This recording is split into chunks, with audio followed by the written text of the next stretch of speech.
Baiklah, selamat siang teman-teman. Perkenalkan, di sini kami dari kelompok 2 dengan judul materi penilaian obligasi dan penilaian saham. Sebelumnya terima kasih kepada dosen pengampu Ibu Indah beserta teman-teman yang telah hadir di Zoom kali ini. Saya sebagai moderator ingin memperkenalkan diri. Nama saya Intan Rahma Permatasari sebagai moderator. Di sini saya tidak sendiri, saya bersama teman-teman saya, yaitu penyaji 1, 2, dan 3. Untuk penyaji 1, 2, dan 3 dipersilakan untuk memperkenalkan diri. Perkenalkan, nama saya Feby Mutiara Putri, NPM C0C0241010 sebagai penyaji satu. Perkenalkan nama saya Bagus Saputra dengan NPM C0C0243030. Kenalkan, saya Nesa Agustin dengan NPM C0C0240027 sebagai penyaji 3. Seperti kata saya di awal tadi, di sini kami kelompok 2 ingin memprestasikan tentang penilaian obligasi dan penilaian saham.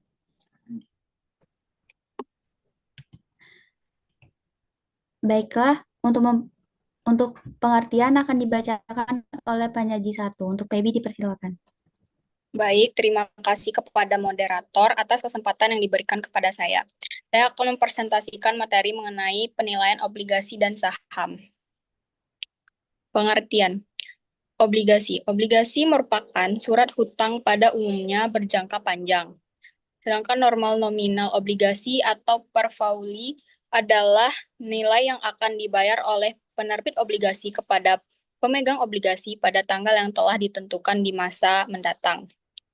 Tanggal jatuh tempo obligasi atau maturity date adalah tanggal di mana nilai nominal dibayar kepada pemegang obligasi atau bondholders.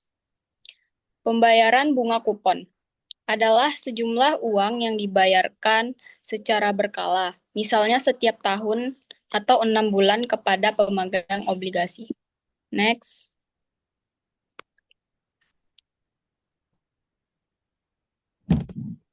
Selanjutnya, modal penilaian obligasi.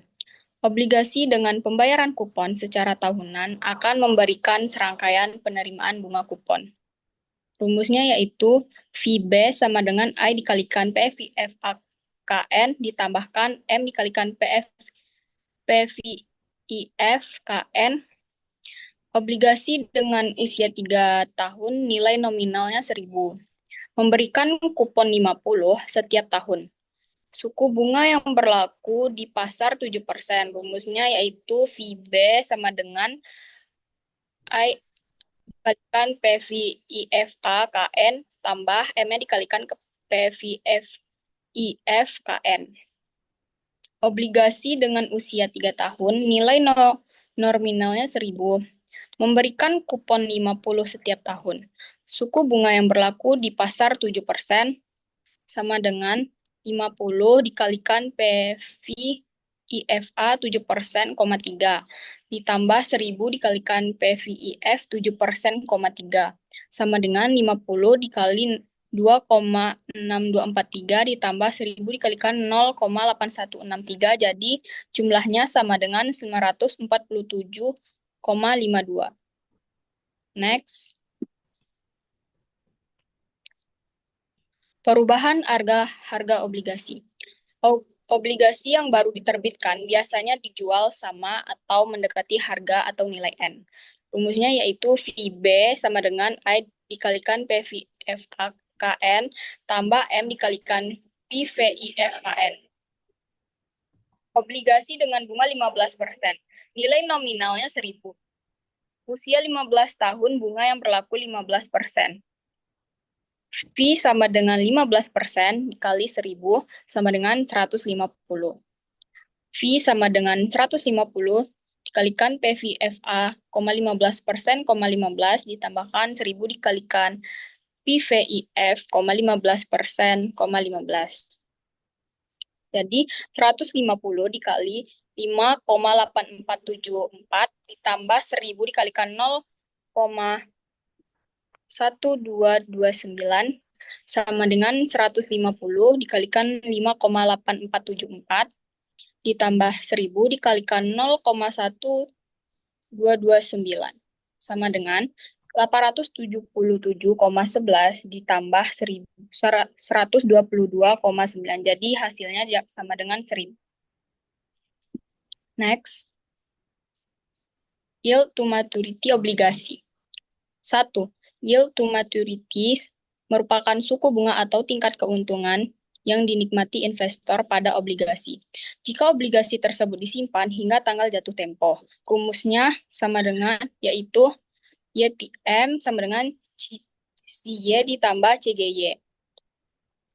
Selanjutnya yang kedua, interest atau current yield, yaitu tingkat keuntungan yang dinikmati pemegang obligasi dari bunga obligasi. Rumusnya yaitu Y sama dengan I dibagikan P0. 3. Capital gains yield merupakan tingkat keuntungan akibat perubahan harga obligasi. Bernilai negatif artinya ada kerugian akibat perubahan harga obligasi. Rumusnya yaitu Y sama dengan P1 dikurang P0 per P0. Next.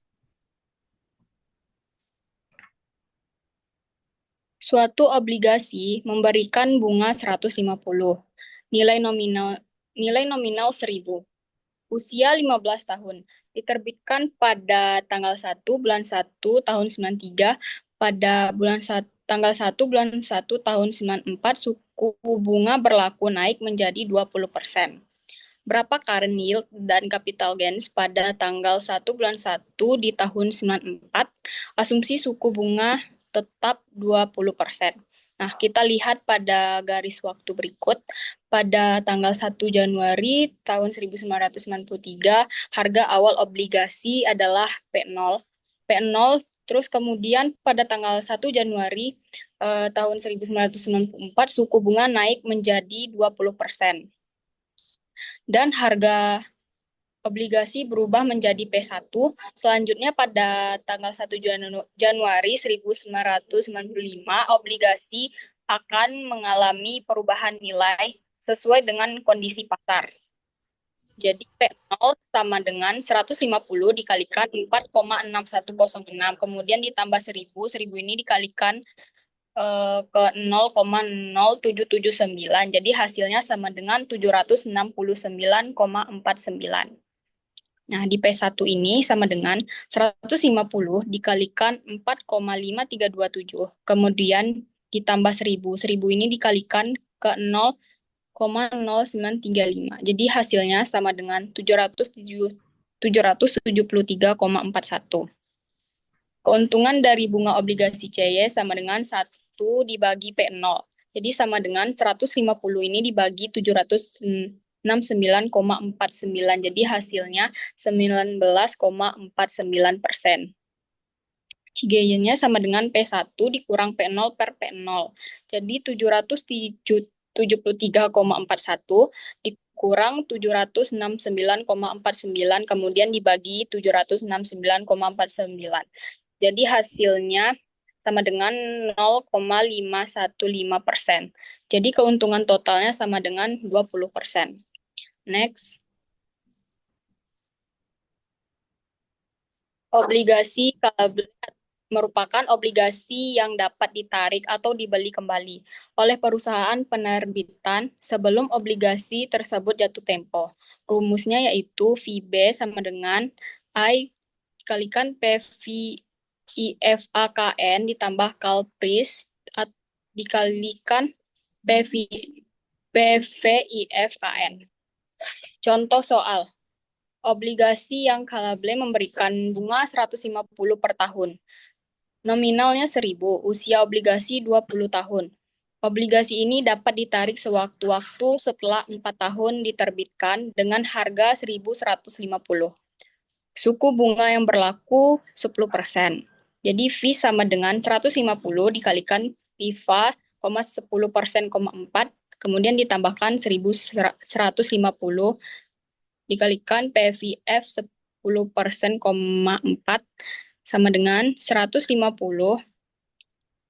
kalikan 3,1699 kemudian ditambah 1.150 kemudian dikalikan lagi 0,6830 Jadi jumlahnya hasil perkalian tadi 475,48 ditambah 785,45.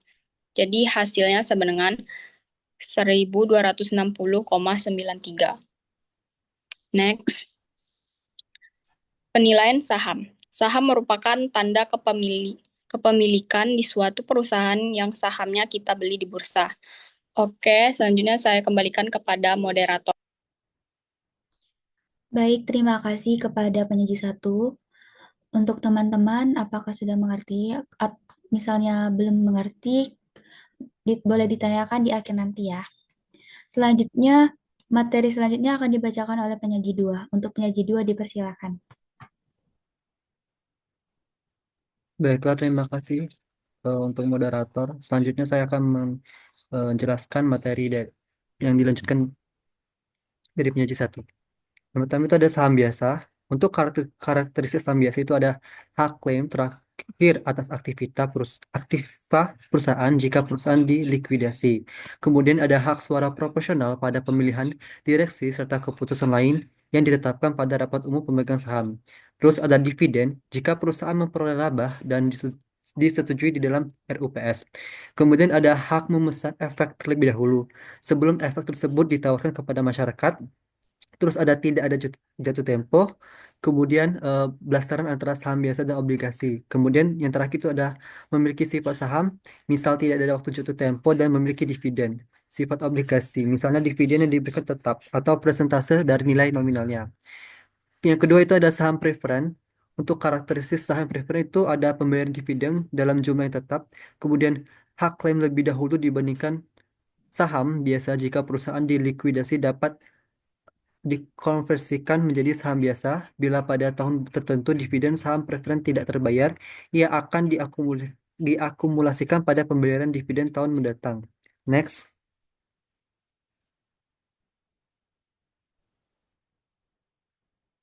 Next, moderator. Terus ada indeks saham. Indeks saham merupakan angka yang menunjukkan berapa besar perubahan harga dari harga sebelumnya. Yang pertama itu harian. Perubahan harga hari ini dibanding hari kemarin. Yang kedua itu ada bulanan. Perubahan bulanan ini dibanding bulan sebelumnya. Terus yang terakhir ada periode waktu lainnya sesuai keinginan. Next. Macam-macam indeks saham. Yang pertama itu ada IHSG, menggunakan semua saham tercatat sebagai komponen kalkulasi indeks. Yang kedua ada indeks sektoral, yaitu menggunakan semua saham yang masuk dalam setiap sektor. Yang ketiga ada indeks IQ 45, menggunakan 45 saham terpilih setelah melalui beberapa tahapan seleksi. Yang keempat ada indeks individual, yang merupakan indeks untuk masing-masing saham didasarkan harga dasar. Kemudian ada yang kelima ada Jakarta Islamic Index, merupakan indeks perdagangan saham syariah. Yang keenam itu ada indeks papan utama dan papan pengembangan. Indeks yang didasarkan pada kelompok saham yang tercatat di BI, yaitu kelompok papan utama dan papan pengembangan. Yang ketujuh itu ada indeks Kompas 100, menggunakan 100 saham pilihan harian Kompas. Next, moderator. Penilaian saham preferen. Saham preferen atau preference stock adalah saham yang memberikan sejumlah dividen yang tetap jumlahnya dan telah dinyatakan sebelumnya. Untuk rumus itu ada FPS dan sama dengan DPS per KPS.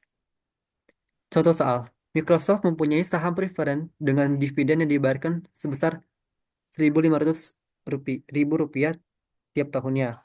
Tingkat return yang diinginkan investor adalah 14%. Berapa nilai saham preferen?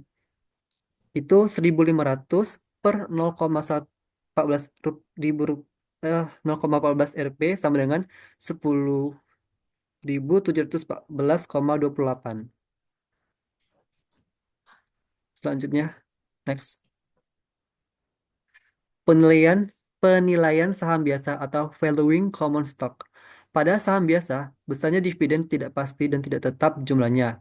Dividen tidak tetap dan sulit diprediksi. Hal ini menyebabkan penilaian saham bisa jauh lebih sulit daripada saham pribadi, di mana untuk rumus yaitu PO sama dengan DT per 1 ditambah KS per pangkat T. T sama dengan 1.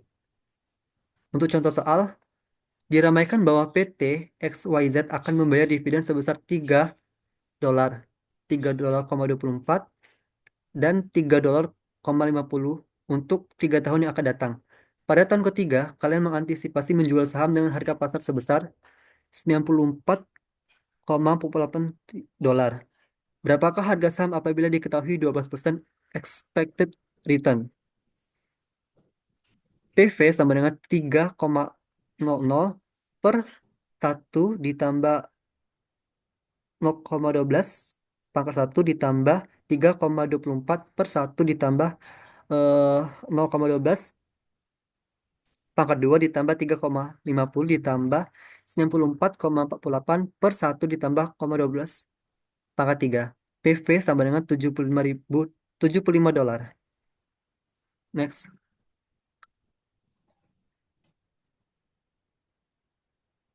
Dividen tidak bertumbuh atau zero growth.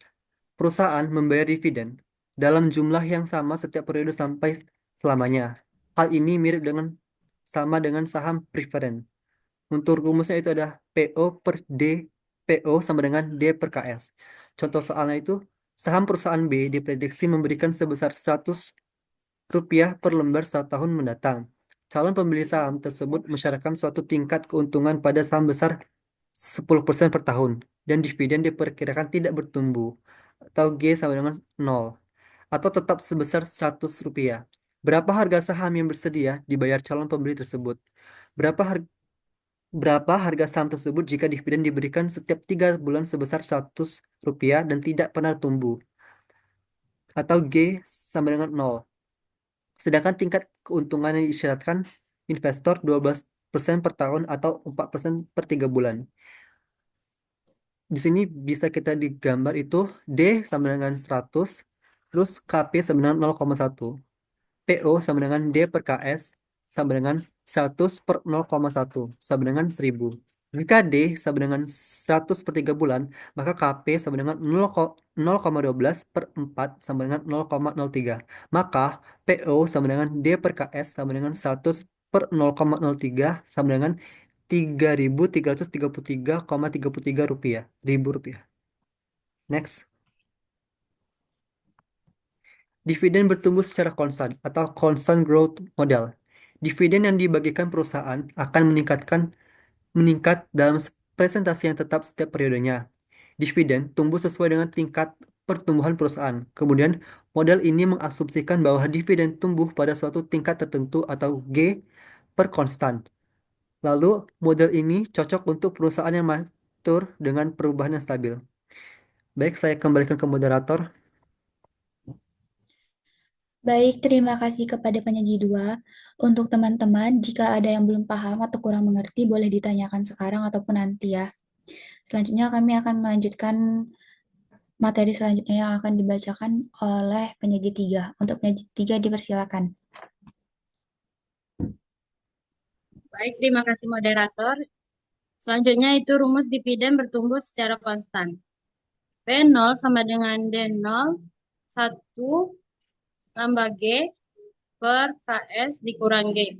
Sama dengan D1 dikurang KS kurang G. Di mana PO nilai berharga saham biasa padat sama dengan 0.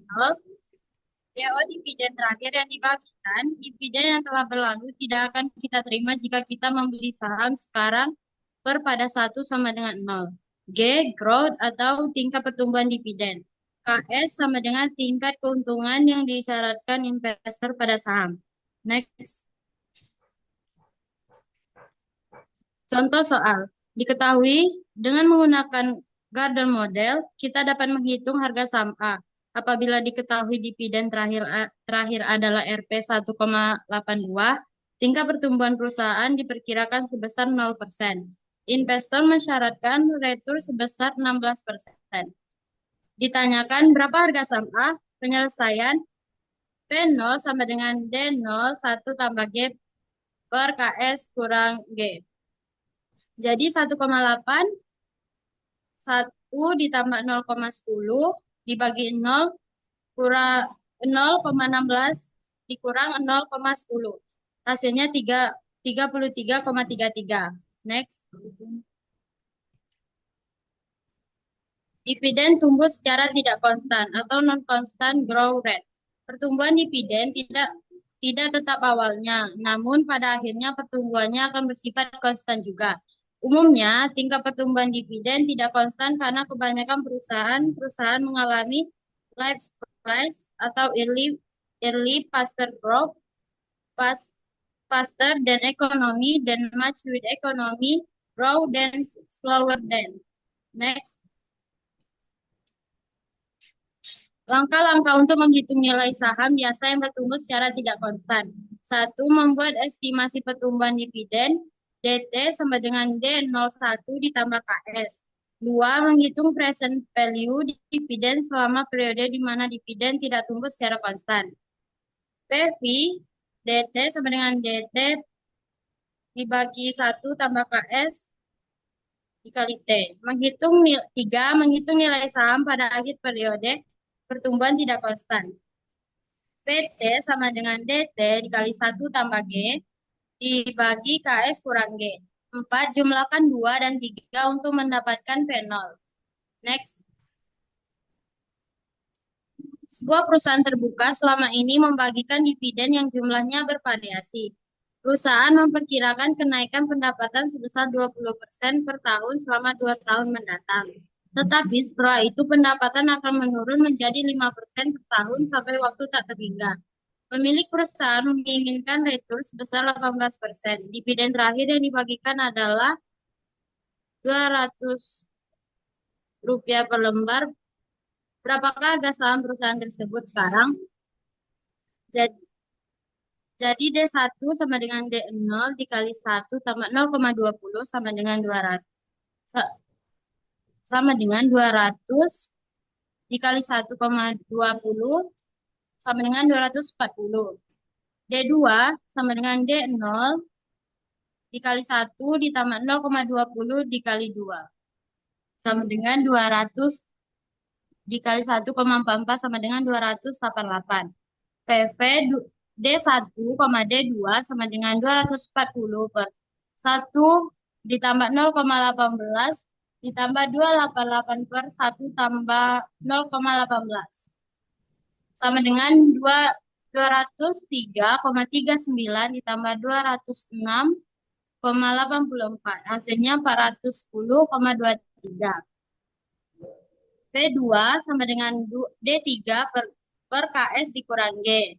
D2 1 ditambah 0,05 per 0,18 dikurang 0,05. 302,40 per 0. 18 dikurang 0,05 sama dengan 232. 2.326. PVV 22.326 per 1 tambah 0,18 per 2 sama dengan 1.670,5. P0 410,23 ditambah 1.670,5 hasilnya 2.080,75. Next. 73. 73. Dividen yield dan capital gains yield. Dividen yield merupakan keuntungan dari dividen saham, sedangkan capital gains yield merupakan keuntungan dari kenaikan harga saham. Dividen yield ditambah capital gains yield adalah tingkat keuntungan saham atau KS. Next. Menentukan tingkat keuntungan yang disyaratkan pada saham. 1. Tingkat keuntungan yang diinginkan atau disyaratkan calon pembeli saham sangat tergantung pada tingkat risiko saham tersebut. 2. Semakin tinggi risiko saham, semakin besar tingkat keuntungan yang disyaratkan. 3. Tingkat keuntungan yang disyaratkan pada saham atau KS dapat dicari dengan menggunakan persamaan security market line pada capital asset bridging model.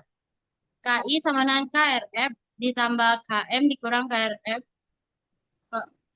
BI, di mana KI tingkat keuntungan yang disyaratkan pada saham I, KRF suku bunga bebas risiko, KM tingkat keuntungan portfolio pasar atau indeks pasar. Next. Saya kembalikan ke moderator. Baik, terima kasih kepada penyaji 3.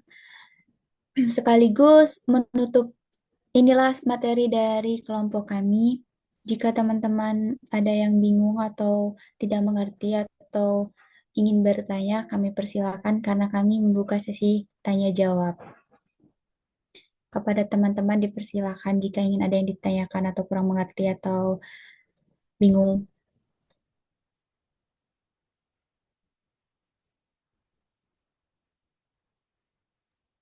Tidak. Baik, kalau tidak ada, kami akan menutup presentasi kami.